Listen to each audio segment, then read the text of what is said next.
one of the most highly anticipated games of 2020, Cyberpunk 2077. I'm going to show you a bunch of gameplay footage, some of which you may not have seen because it wasn't on the recent streams, while I talk about a bunch of hands-on impressions. Now, I didn't get any hands-on impressions because I'm a nobody, but I did comb through and listen to a lot of prominent game journalists and take meticulous notes on everything that they experienced, and there are a lot of different things to go through here, guys. So we're gonna roll through it quick. I hope you enjoy.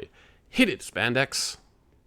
So these are hands-on impressions from multiple people, including Andy McNamara, Kimberly Wallace, Jeff Keighley, Matt Miller, and more. They all played from the start of the game, not a vertical slice. They played for 4 hours.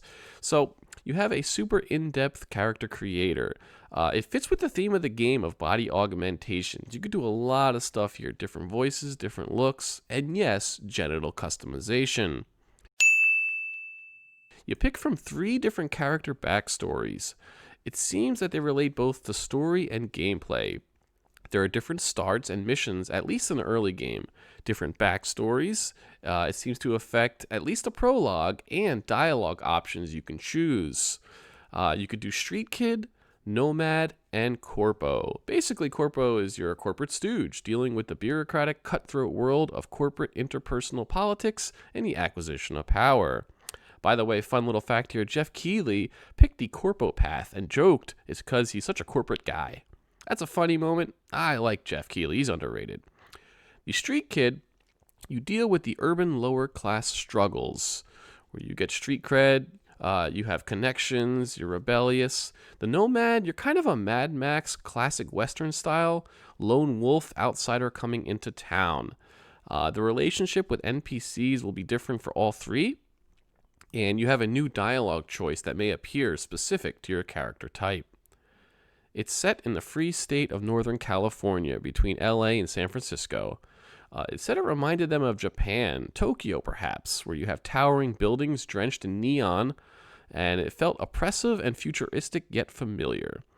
Driving wasn't loved by pretty much all of them. There was comments about how it's hard to focus on the road because of all the dense stuff going on in the world.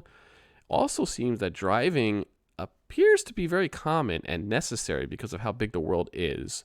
There is fast travel, which unlocks to areas already visited, though. They also mentioned how the roads felt a bit narrow. There's lots of security, too, so you got to be careful with your careless driving. And there is a wanted level bounty system for illegal activities. You could steal cars. They did not see car customization, but I have to imagine that is a thing. You might even have taxis as well, but we don't know yet. One of the big points here I want to stress here is everyone mentioned how dense the world is. Tons of detail, massive scale. I mean, the emphasis on the amazing world building was top of the key for everybody. Big time. World building seems huge. They have a bunch of fake products with tons of fake ads everywhere to highlight the consumerist corporate society. In fact, they even have an entire portion of the team doing only ads to, again, highlight the overwhelming commercialism. They said it feels like a fresh new world and not a sequel or typical high fantasy. It kind of feels unfamiliar and encourages exploration. Gunplay. Gunplay, they said, is good. A little bit slower, more methodical. You have numbers popping off. So there's RPG elements of modding and augments could impact that. They said the gunplay seems to improve as your stats go up in shooting. A little too early to know that for sure. There's hacking. You can hack turrets, computers, cameras, TVs, phones, even people, because everyone pretty much has augments. Hacking requires memory, which regenerates, but it means you can't spam it and hack everything to cruise through the mission. There's a hacking minigame, and they also mentioned that hiding bodies is probably a very good idea because they will be found and you may be caught. Skill trees. There are massive skill trees. Tons of dialogue, heavy RPG elements in general. This is not an action-jackson shooter, unless maybe if you spec out to it, too early to tell. You have 5 core stats: body, reflex, intelligence, technical ability, and cool? It's called cool. It's a cool stat. I imagine it's something like charisma, or perhaps it's charisma only for those who care about that. The cool thing is, each stat has talent trees, which also have talent trees. They mentioned you could spend an hour just reading every skill. A lot of skills here. Uh, a quick note to mention here, Jeff hit level 5 by the end of the 4-hour demo. Let's see here. Augments you can mod your guns and melee. Again, tons of skills. Blueprints for crafting. They mentioned that augments seem so common in this world that it may be inconceivable to not get any.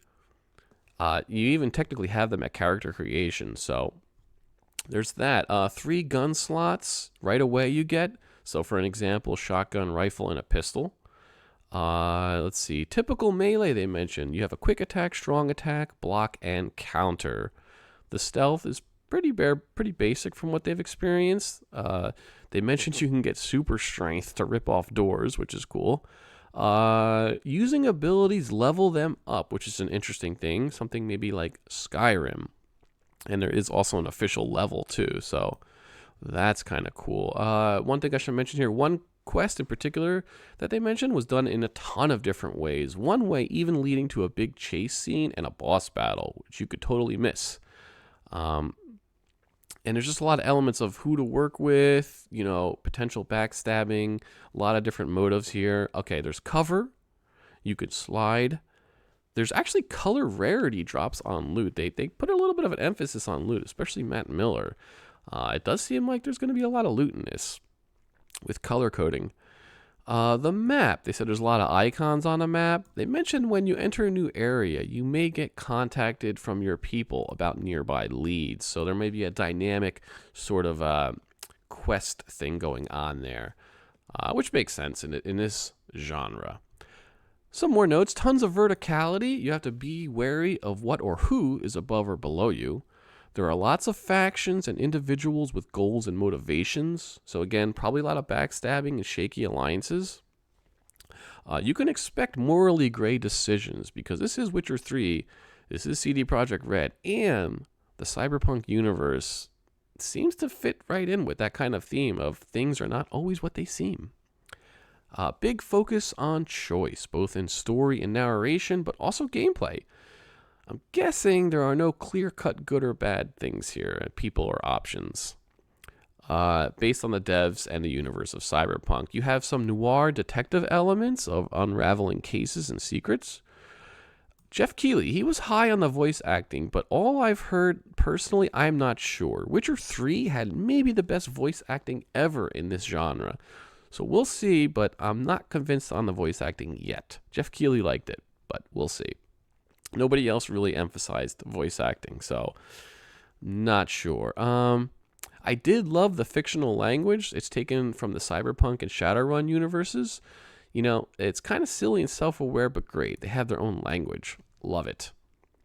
Okay, brain dance. This is a whole mechanic. It's almost akin to the Batman reconstruction type mechanic.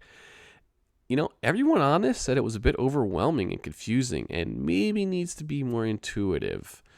I'm concerned about this because this is a mechanic I've always found to be okay, but never great. So we don't know, though, how prevalent it is. One thing I do like is it seems to flesh out the lore and the characters. CD Projekt Red mentioned that. And I like the idea of, learning this powerful stuff firsthand about characters that could shape how you work with them or who you trust. That part could be cool. They even mentioned child trauma as an example, so that could be really heavy stuff in here. If you're seeing a traumatic event from the child's perspective, kind of reminds me of a Black Mirror episode.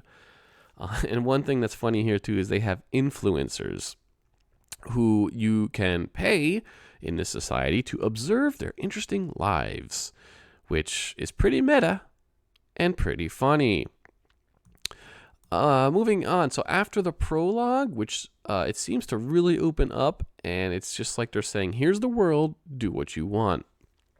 CD Projekt Red says it will cover the entire Cyberpunk universe from the start at 2020, which I'm curious what that means. Is that flashbacks? Is the main story connected dating back to 2020? That's going to be interesting. And Keanu Reeves' character. Got to talk about that. None of these journalists have seen Keanu Reeves' character in their 4-hour slice, based on from the start of the game. But based on the Cyberpunk tabletop universe, he is a main character. I forget his name in the universe, but he is a main character that actually should be dead right at this time frame. So there's a big mystery there, and he is a big character.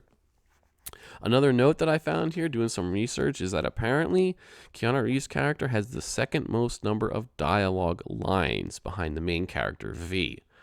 So that is interesting. That sounds like he's going to be a very big character, but all we've seen is a hologram of him. We don't even know if he's alive.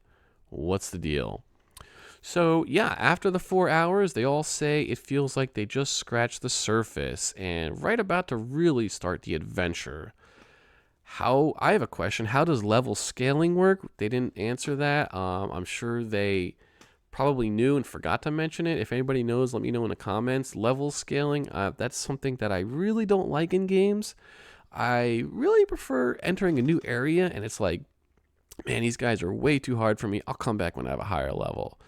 And that's it, guys. A bunch of 4-hour hands-on impressions from multiple game journalists who played multiple different ways. The game comes out November 19th, 2020. It's been delayed many times. It may get delayed again. We'll see. Yeah, that's pretty much it. Make sure to check out my recent trailer, the newest trailer that they put out. You can see some extra information, but yeah, that's it. Let me know what you think about what I found. Have you discovered anything different?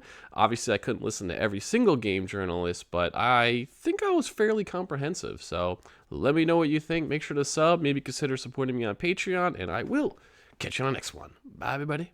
Bye.